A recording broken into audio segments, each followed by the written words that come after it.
Praise the Lord. Hallelujah. கர்த்தருக்கு மகிமை உண்டாவதாக.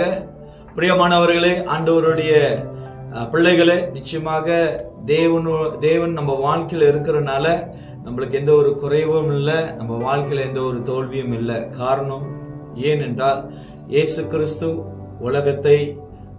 உலகத்தில் இருக்கிற போராட்டத்தை அவர் ஜெயித்தவரா இருக்கிறபடியால் உங்க வாழ்க்கையிலும் என்னோட வாழ்க்கையிலும் அவர் எப்பொழுதும் வெற்றி சிறந்த தேவனா இருக்கிறபடியா நம் தேவனை சோத்தரிப்போம், மகிமைப்படுத்துவோம்.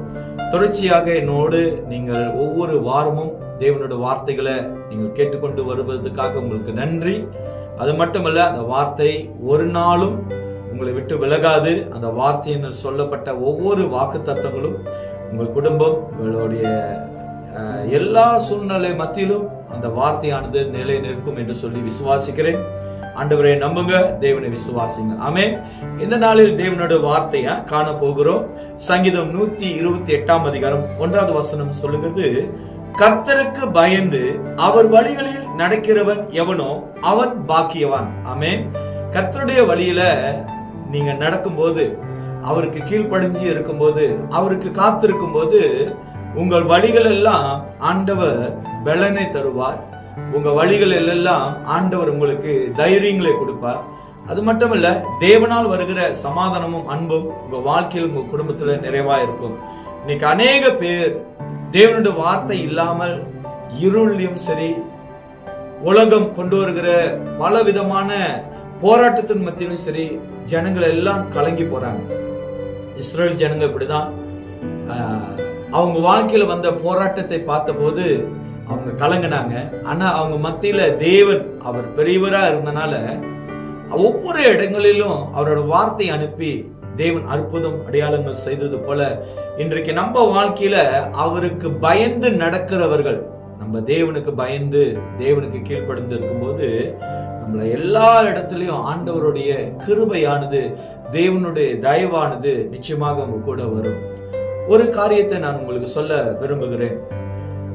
ஒரு சூழ்நிலை, ஒரு சகோதரன் அவன் போய் கொண்டு இருக்கும்போது அவனை எல்லாருனாலையும் அவன் செய்த காரியங்களை மன்னிக்க முடியல, அதை அவனால ஏற்றுக்கொள்ள முடியல. ஆனா அவன் தேடுகிறான், என்னுடைய தவற, என்னோட குற்றத்தை இந்த வேலையில மன்னிச்சு என்னை ஏத்துக்கிற ஒரு நபர் இருப்பாங்களா அப்படின்னு அவன் யோசித்து கொண்டு இருக்கும்போது அந்த இடத்துல தேவனோட வார்த்தை சொன்னது, நான் உன்னை விட்டு விலகுவதும் இல்லை, நான் உன்னை கைவிடுவதும். இன்னைக்கு ஆண்டவருக்கு பயந்து நடக்கிறவர்களை தேவன் ஒரு நாளும் விட்டு விலக மாட்டாரு, அவர் ஒரு நாளும் கைவிட மாட்டாரு. பிரியமானவர்களே, தேவனுக்கு கீழ்ப்படிந்து இருங்க, தேவனுக்கு பயந்து நடங்க. நிச்சயமாக அவர் உங்களுக்கு சொல்லுகிற வார்த்தை, அவன் பாக்கியவான் என்று சொல்லி உங்களை நான் அந்த வார்த்தையினால் உற்சாகப்படுத்துகிறேன். ஜெபம் செய்யுமாக. நல்ல ஆண்டவரே, எங்களை அதிகமாய் நேசிக்கிறீர். எங்களுடைய பலவீனங்களை எண்ணாதபடி எங்களோட மன திரும்புதலை ஆண்டவரை இன்ற நாள் வரைக்கும் நீ எதிர்பார்த்து கொண்டு இருப்பதுக்காக நன்றி. எங்களை முற்றிலுமா நம்முடைய கருத்தில் ஒப்புக் கொடுக்கிறோம். ஜெபத்தை கேட்டுக்கொண்டு இருக்கிற ஒவ்வொரு பிள்ளைகளும் தேவன் ஆசீர்வதியும், அவருடைய இருதயங்கள் மேல் தேவனோட வார்த்தை அமர செய்வதாக. அது மட்டுமல்ல, அவர்கள் காண்கிற ஒவ்வொரு காரியத்திலையும் தேவனோட பலன் நிற்கும்படி இயேசுவின் நாமத்தினால் ஜெபிக்கிறேன்.